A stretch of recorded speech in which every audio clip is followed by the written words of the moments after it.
Welcome to you, this time from my office in the headquarters, for want of a better word, of the Diocese of Dunedin in New Zealand.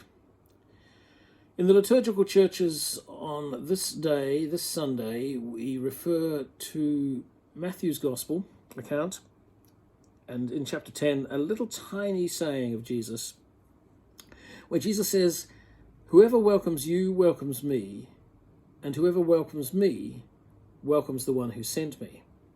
And then he repeats it in another way. "Whoever welcomes a prophet in the name of a prophet will receive a prophet's reward, and whoever welcomes a righteous person in the name of a righteous person will receive the welcome of a righteous person." And then he goes on to say, "And whoever gives even a cup of cold water to one of these little ones in the name of a disciple, truly I tell you, none of these will lose their reward." What does he mean?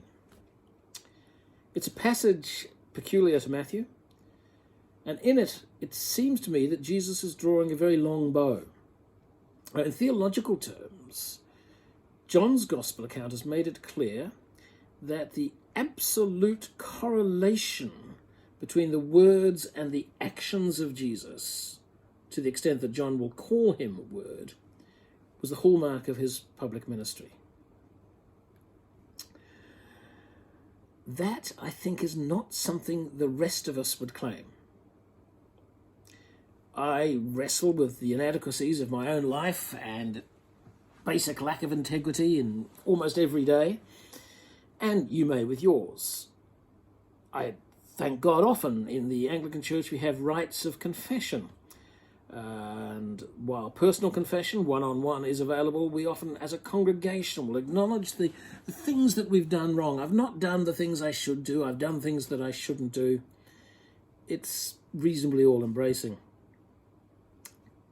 But the integrity of Jesus, which reaches to his execution and beyond, we would say, was such that the earliest followers were okay with Matthew making these huge claims about him, or John making these huge claims about him. Absolute integrity embodied in this man of Nazareth.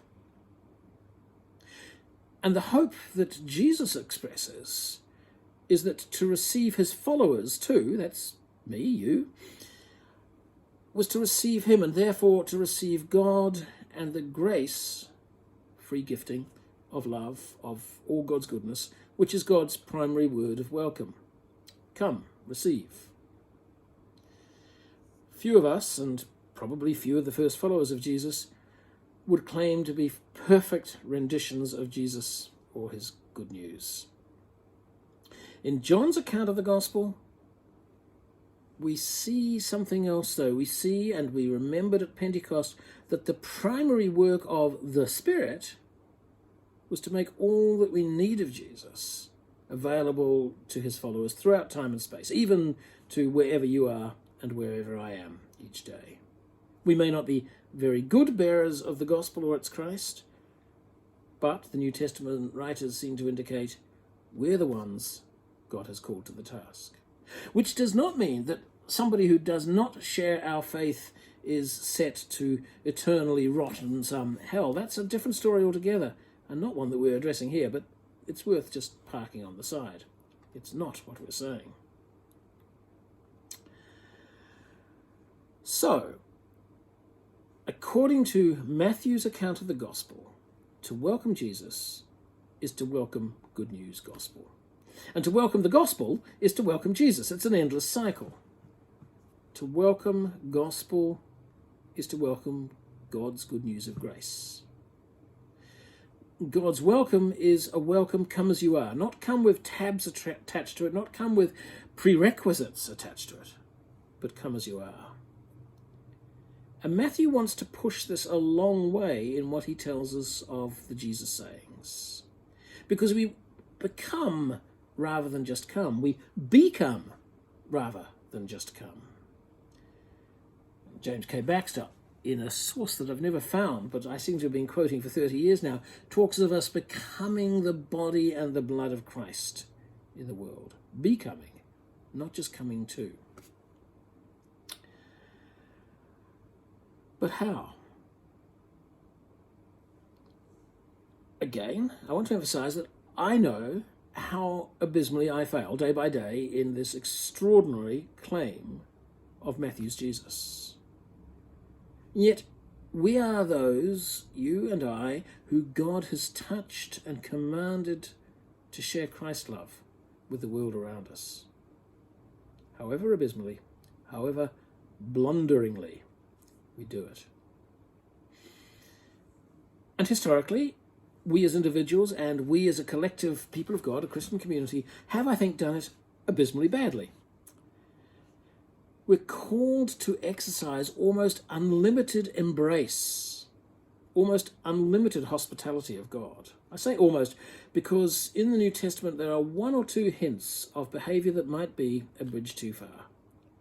But they're not the bridge too far that is so often drawn by the church. The lines in the sand are not the colour or the clothing or the theological correctness or the sexual choices or impetuses of the people that we're called to embrace and welcome. The one or two little lines in the sand, quite stern lines in the sand, are drawn for those within the church whose behaviour reaches beyond the pale. Few in the New Testament are marked down in any such way. So it has to be said that the boundaries of love and compassion in the hands of God are broad and wide indeed.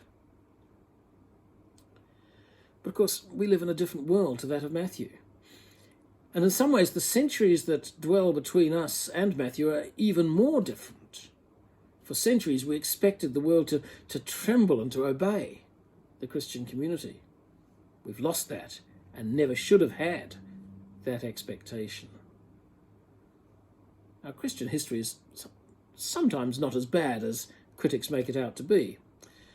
But nevertheless, it is brutally scarred with misbehaviour, with complacency, even with predation, as the Royal Commission rightly but tragically reminds us.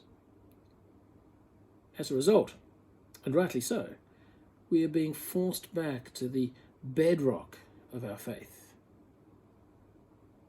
Our empty hands, our words of welcome, our sense of mystery and awe and love and joy in the presence of God. Our task is to find out what we can offer and to offer it with such openness that we do become, as Jesus sought, one with him. Our task is to implore the Spirit of God to renew us in credibility, in authenticity, in simplicity. Our task is to learn again the languages of love, to learn graciousness, to learn hospitality, to learn too the awe and the reverence for God that is quite apparent in the best worship of the histories of Christianity and of the New Testament. To learn again the sense of joy and delight in our encounters with God. This has not always been the hallmark of Christian living through the centuries. And to do this, I believe, is to give a cup of cold water. To give that cup of cold water to a society whose chemical addictions, whose cycles of suicide rates, of race and gender and sexuality-based intolerance suggest that the thirst in society is great indeed. But the task begins and ends in prayer, and our turning again and again to the one who offers us the hospitalities of eternity in the first place.